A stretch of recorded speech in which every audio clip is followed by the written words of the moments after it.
मादा चिड़िया और लाल कद्दू।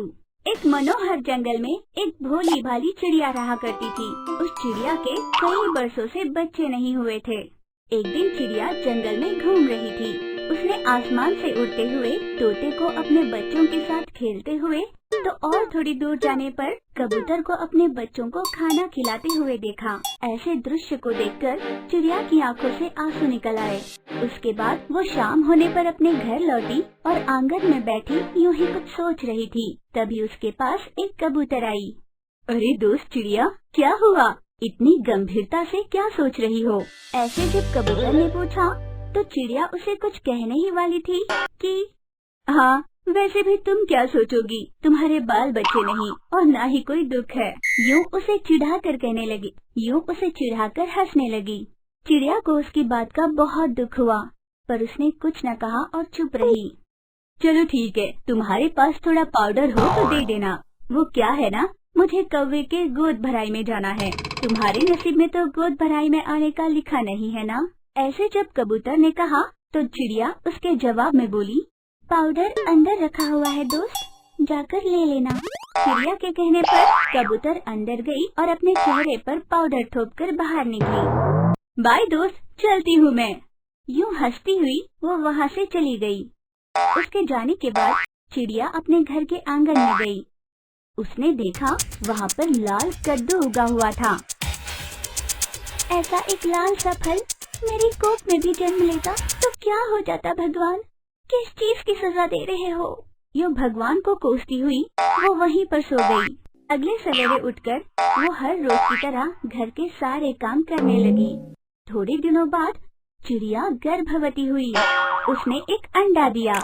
उस अंडे को देखकर चिड़िया मन ही मन बहुत खुश हुआ करती थी।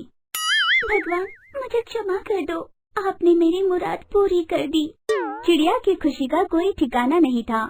जब तोता और कबूतर ने ये जाना कि चिड़िया ने अंडा दिया है, वे दोनों तुरंत उससे मिलने के लिए गए। अरे दोस्त चिड़िया, सुना है तुम माँ बनने वाली हो, अपना ध्यान रखना। तुम जैसी नेक स्वभाव वाली के साथ भगवान सब भला ही करता है। यूँ सभी उसकी तारीफ पर तारीफ करने लगे। दोस्त, मैं तो तुम्हें एक बात बताना भूल ही गई। सुना है अपने गांव में जो चोर चील है ना, वो बहुत ही चालाक है। अंडों को वो चुरा कर ले जाता है, तुम अपना ध्यान रखना। यूँ उसे सावधानी बरतने के लिए कहकर वे दोनों वहाँ से चले गए। चोर चील की बात सुनते ही चिड़िया बहुत घबराने लगी। हर रात वो बिना सोए अपने अंडों की रखवाली करने लगी। कुछ दिनों बाद उसके अंडे से एक लाल कद्दू बाहर निकला। उस लाल कद्दू को देखकर चिड़िया आश्चर्यचकित हो गई। ये बात जैसे ही तोता और कबूतर को पता चली, वे दोनों उसके पास आए। वहाँ आकर उन्होंने उस लाल कद्दू को देखा। लाल कद्दू पैदा हुआ है इसका, बहुत बढ़िया। अब इस लाल कद्दू की तुम खीर बनाओगी या कोफ्ते?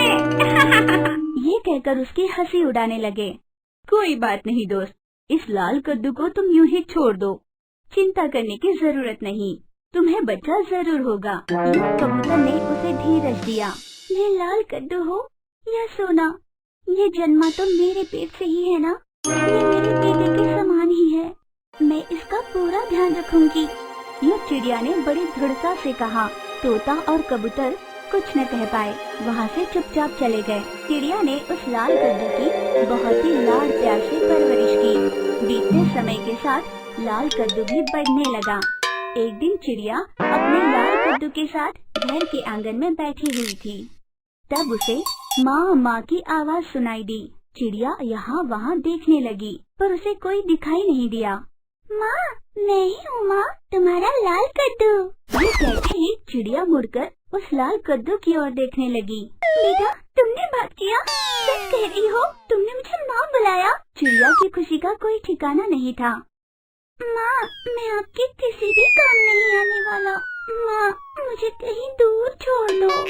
यूँ रोते हुए उस नन्हे कद्दू ने कहा, ये तुम कैसी बातें कर रहे हो? भला अपने ही कोख से जन्मे बच्चे को कहीं छोड़ दे, ऐसी कोई माँ इस जंगल में पैदा नहीं हुई है। बच्चा चाहे जैसे भी हो, वो माँ के लिए बहुत प्यारा होता है। तुम चाहे जैसे भी हो, तुम मेरे बच्चे हो, ऐसे माँ ने कहा। पर माँ, मेरी वजह से तुम्हें कोई फायदा भी होगा? क्या कोई माँ अपने बच्चे को किसी फायदे के लिए बढ़ाती है? आज तक तो मैंने ये सोचा था कि तुम बात नहीं कर पाओगे, पर तुमने आज बात की, मुझे माँ बुलाया। मुझे इससे बढ़कर कुछ भी नहीं चाहिए। ये कहकर माँ ने उस लाल कद्दू को अपने सीने से लगाया। लाल कद्दू ये देखकर बहुत खुश हुआ। उस दिन से चिड़िया ने उस लाल कद्दू की देखभाल वैसे ही की जैसे कोई माँ अपने बेटे की करती है। जब लाल कद्दू और चिड़िया एक दूसरे से देर तक बातें किया करते थे, तब कबूतर और तोता उन्हें देख मन ही मन चौंक जाया करते।